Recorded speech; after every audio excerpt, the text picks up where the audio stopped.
Hello, today I'm going to be showing you how to black border #ouch on Chimps mode. This strategy will be using Grandmaster Ninja with Pat Fusty, and we're going to be starting off with some dart monkeys. These placements are not very precise, but you want to make sure that they are in the right spot roughly. The one on the left will be as far down as possible in that pocket. The one at the top will want to have its hair and that line in the off to the side of the track go right in with each other, and the lower one wants to have its range in flush with the path. These placements again are not too precise, but you want to have them roughly in the same spot. Now this is where my strat goes different from others. Normally you have a fourth dart and that will go all the way into round 10, but instead I'm going to be adding a few more dart monkeys so there are no hard placements. The fourth dart monkey in round 9 is something that a lot of people often have trouble with, so with the addition of a few more dart monkeys, the early game may be a little less efficient, but it's a lot easier to pull off for newer players.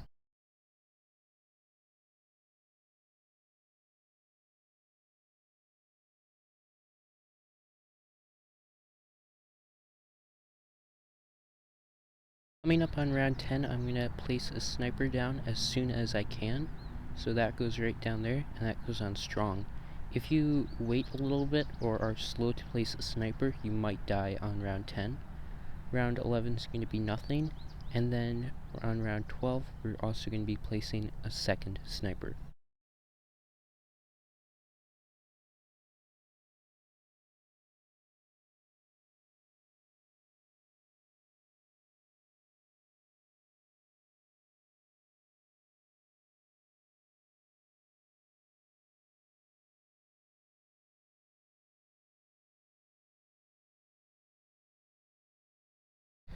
Round 14 is going to go by fine, and you can place a ninja mid-round here, but we don't have to. And round 15 is going to be when we actually have to do some micro. So most of the time you don't have to do this, but in some cases a yellow balloon will get past these darts, and I'm going to place another one right here and put those top two ones both on strong. But if the yellow balloon does get past those two darts, you might have to set a sniper to first. In that case, I did not have to, and after round 15, we put those top two darts back on first and get the second ninja, and then we will upgrade the ninjas in between.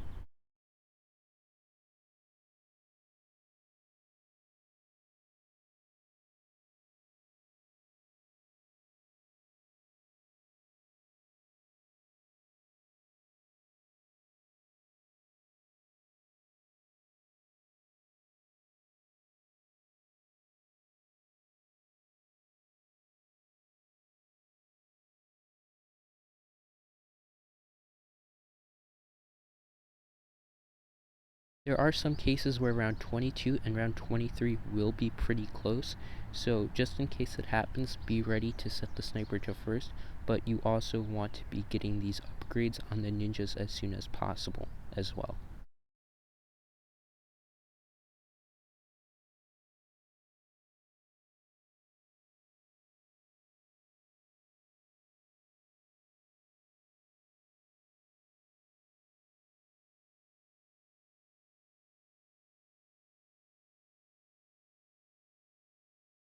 Placing Pat Fusty can sometimes be a bit of an issue, because if you place him too far to the right, he will be considered a water tower and you won't be able to remove the water later on, which is needed. So you want to make sure that he's in the right spot and as far left as possible before you put him down. We're also going to, instead of upgrading a ninja for 28, we're going to have to upgrade a sniper so we can kill those leads.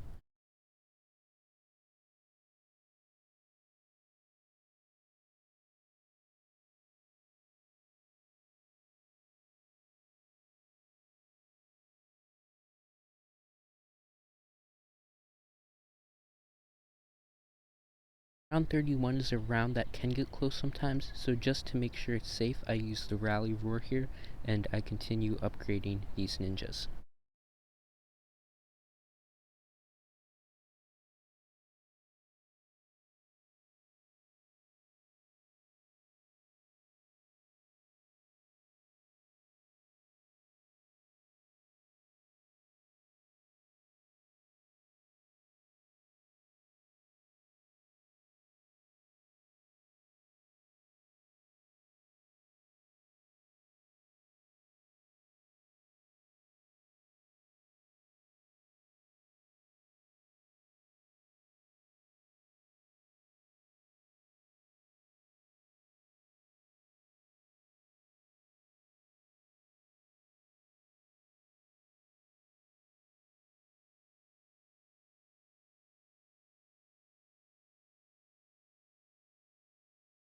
Round 36 is definitely a trouble round.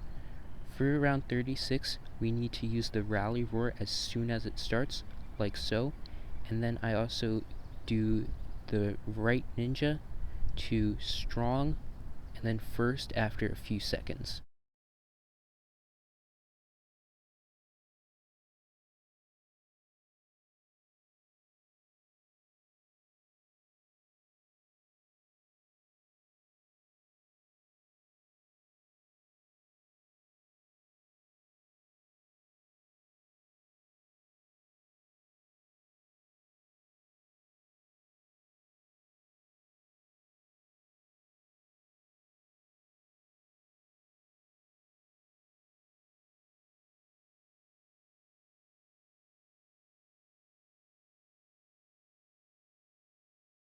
Now, if you did quad chimps or saw the video that I made for it, you'll know this trick.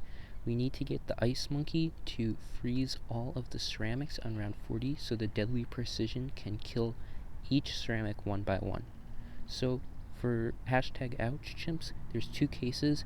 Pat can either slap the Moab and will go to the top and we need to place the ice up there, or it will go down to the bottom without Pat slapping it, and if so, we place the ice down there, which I briefly showed before. So you want to be quick during that round and place it wherever it's going to go, if there's a slap or if there's no slap. And the next, we drain the water and get ready to place our next ninja.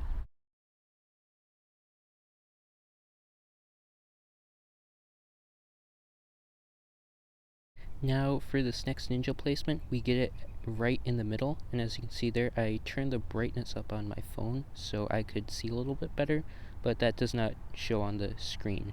And what I use to try and get the placement easier is I turn on the drop and lock, and then I also look at the grate, and I find the middle bar of the grate and I put it right there. And you can also check if it's the right one if the range is about the same on each side, and I turn my brightness down, and that's the placement. This guy will become a Jitsu. We're going to roar on round 43 because that round can get a little close, and then we are also going to get the Jitsu, and then after that work on the village placements. Again, I use drop and lock for the village placements because they are pretty important as we're going to be getting everything around it, and we get the discounts, and then we work on the alchemist that goes right next to it.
You want to try to get the villages in pretty much the exact same spot as I do, because we are going to have to get the ninjas all around it. We're going to end up having over 20 ninjas in the middle there, and so what we need to do is have the placement pretty good, but if it's off a little bit, it's not the end of the world, because some of the placements for the ninjas inside have a little bit of wiggle room to go with it.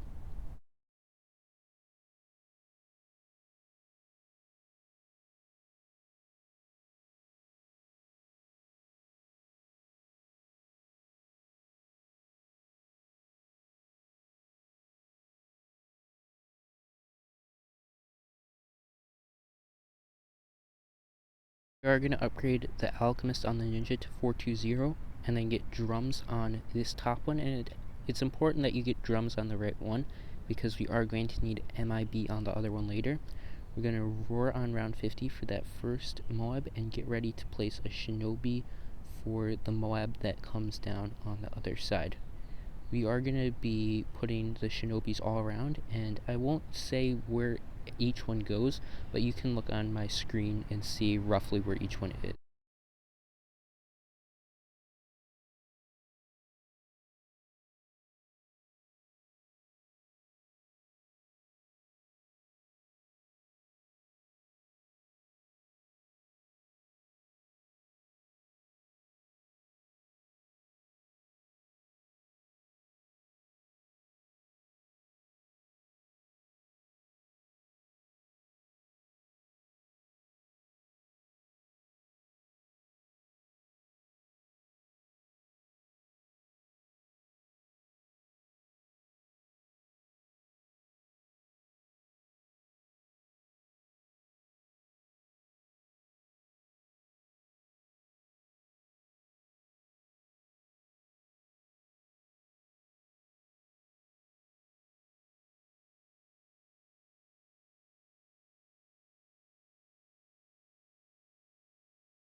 Now this ninja that I just placed right here will not be a Shinobi, but instead it will be a flash bomb. I'm adding a flash bomb in because it makes rounds like 59, 63, and the rounds in the 80s much easier, as it will help kill all the leads and also stun ceramics.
With round 63 coming up, we're going to get ready to place some ices. I'm going to have a 101 ice on each lane for the top side, just to help stun the ceramics. And we're also going to have the flash bomb putting in work, killing all the leads, so that will make round 63 much easier. So the ices go down, and you're going to see just how easy round 63 is. We're going to have to roar the first wave though, and after that count drops will build up and everything will be extremely easy. So just like so, roar, and look how easy that is.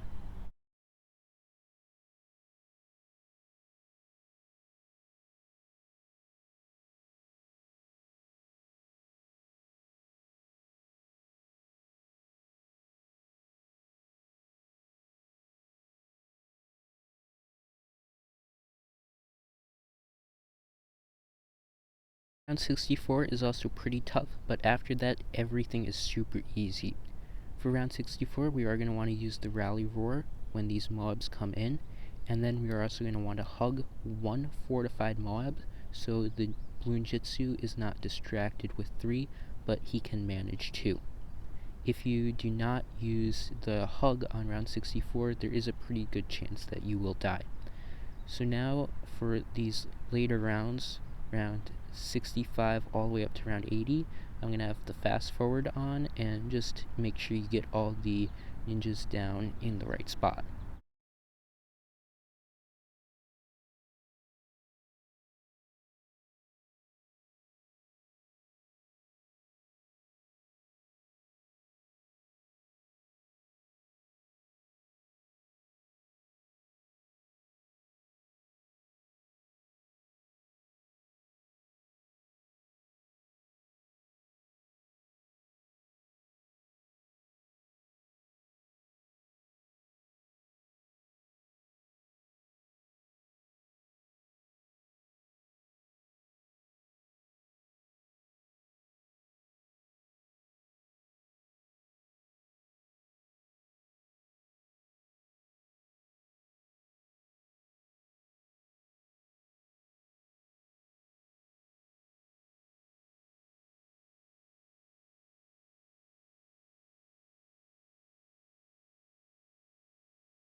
Up on round 80, we're going to have to be using some abilities at the right time.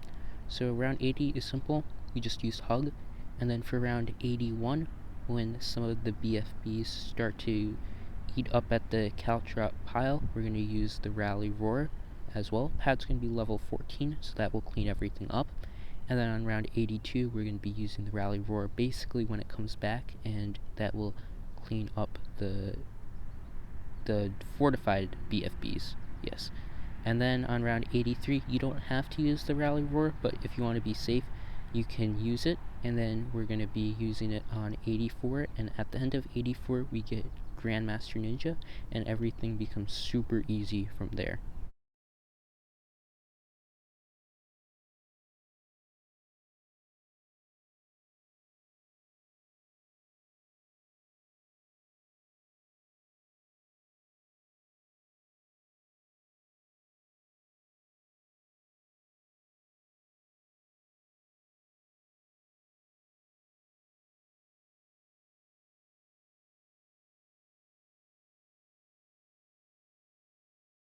So at this point, we're just going to be buying stuff and using the abilities at the right time.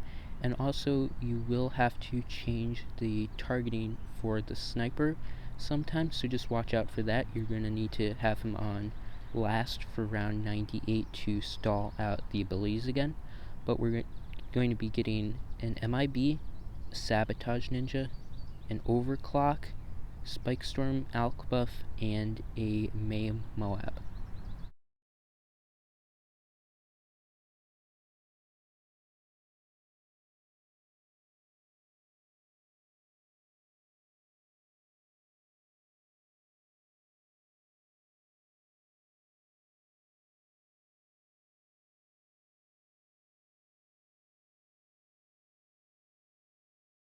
For round 95, when these DDTs will start to roll in, you want to wait a little bit of time, and then you can use the Sabo, and round 95 will be fine.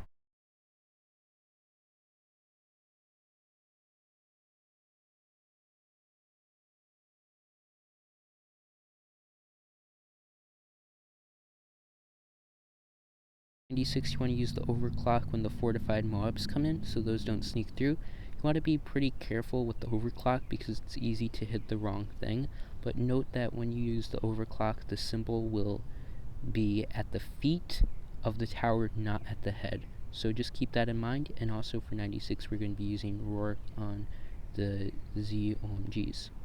97, the main mob is going to stall one out and you can hug the other.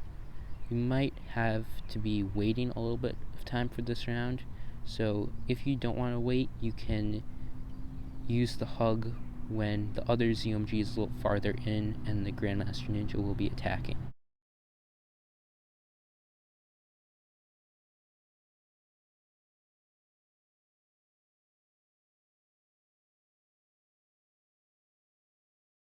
Like I said before, on round 98, the main mob will have to be set on last to stall, and for round 98, we just use overclock again and roar, and this round will be 5'd. The main mob is going to stall so we get abilities back up for 99 and 100.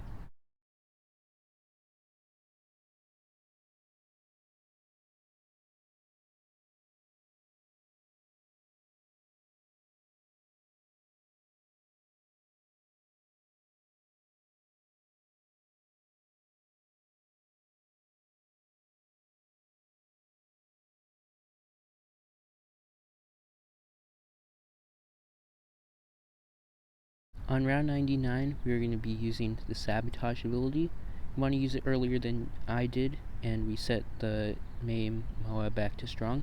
You can sabotage immediately and everything will be, and the Sabo will be up for the whole round.